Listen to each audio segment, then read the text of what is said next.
I'm Sharon Squassoni, and I direct the Proliferation Prevention Program here at the Center for Strategic and International Studies. And speaking with me today is Jon Wolfsthal, who's a senior advisor at Global Zero and also a fellow at Harvard University's Managing the Atom Project. So Jon, under the Obama administration, you were a special assistant to the president for national security affairs and also senior director at the NSC for Arms Control and Nonproliferation. So when we talk today about Japan and plutonium, it's fair to say you know a lot about this topic. I've dabbled for a while. You've dabbled.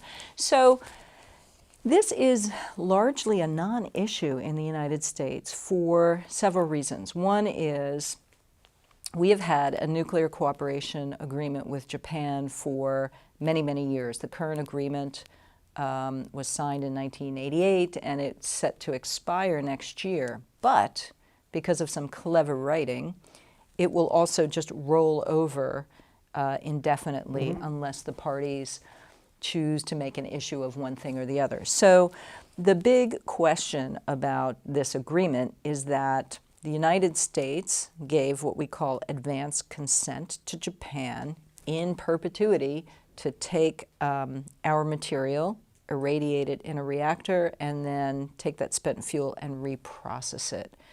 However, Japan's nuclear program isn't doing so well since the accident in Fukushima in 2011. So it's building up plutonium.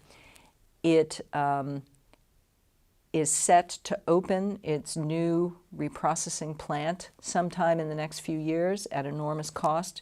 And it could very well continue to build up more plutonium, which could either be used as fuel in nuclear power plants or also potentially, because it's dual-use material, in weapons. Why is this an issue in Japan and not in the United States? What's the difference in our outlook? Well, first of all, thanks for having me.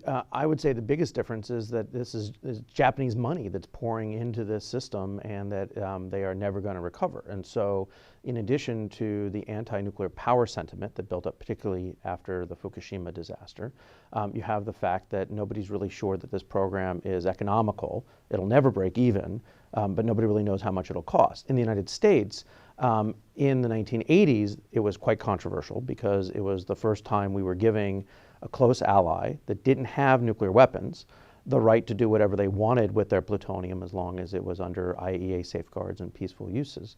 But since then, once the decision was made, it really has stopped being a major issue. The United States has tweaked its language in terms of how we talk about civil use of plutonium over the years. We're generally pretty restrictive. We don't want to see a lot of plutonium in the civil fuel cycle.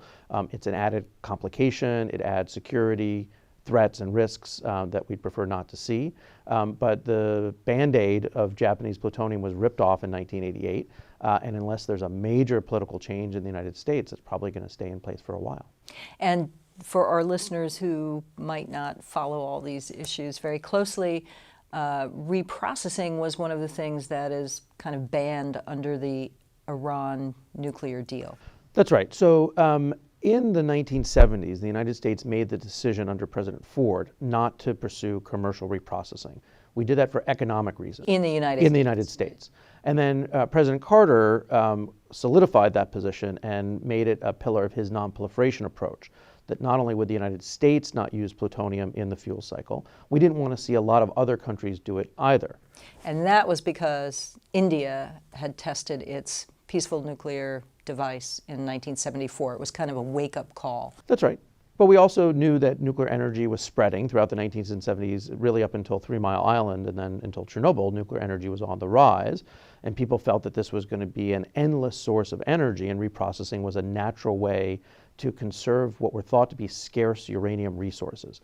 Turns out uranium is not so scarce. It's in seawater. And nuclear energy is not so easy to do nor profitable. And now we're sort of in the middle-aged, if not the downward cycle of nuclear energy.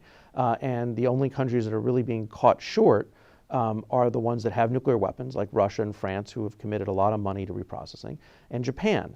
And they're really on the horns of a dilemma. Do they keep putting good money after bad into this program, or do they try to find another path? The United States, as a close ally, was willing to support Japan when they wanted to pursue a recycling program, and I'm sure that as a close ally, if Japan wanted to change course, the United States would be willing to help. How do you see U.S. policy playing out over the next few years? I don't get a sense from the Trump administration that these issues are front and center. Obviously, North Korea is a big issue right now, not just because Mr. Trump is involved in tweet storms, but also because North Korea is causing some problems. So one of the issues here is we want to keep tensions relatively low in East Asia. Do you think that if Japan moves forward with opening its reprocessing plant, spending all this money, doesn't make a whole lot of economic sense, they don't have a lot of reactors that could even use this fuel, do you think that holds the potential for stirring up sentiment, for example, in South Korea, that perhaps they too should have a reprocessing capability to have what we in our business call a latent nuclear weapons capability? In other words, they'll have the ability to separate material that in the future they could use for weapons or for fuel. I don't think it's going to be a major irritant, but given how sensitive and delicate the entire region is in the wake of North Korea's actions, it's not helpful. It would likely serve as a rhetorical device that advocates for nuclear reprocessing or closed fuel cycle in South Korea would use to their advantage. And so it's best to be avoided if we can. In the end, I think this is going to be a Japanese national decision that they have to make, but it does have implications for how the South Koreans and how the North Koreans and how China is going to view the nuclear future in Japan. And so that's why the United States needs to care about this. In terms of how U.S. policy is going to play out, there are many, many experts who understand this issue very well in the United States government, but it is not trickling up to the senior decision makers. Secretary of Energy Perry has no experience with these issues. President Trump, obviously, Vice President Mike Pence doesn't have any experience with these issues.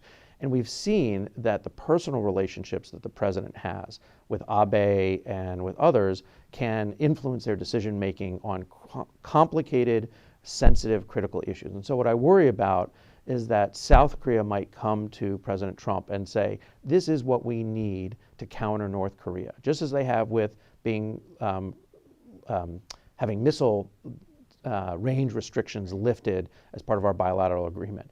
And in that environment, Trump, who doesn't know any better, might say, sure, fine, if this is what you need, who cares? And that is not really a helpful dynamic. What we need, if the United States is going to be involved, is a serious, thoughtful process that can look at the pros and cons and try and be an additive player in this issue. Great. It's great to talk to you today, John. Thank you so much. Pleasure, Sharon.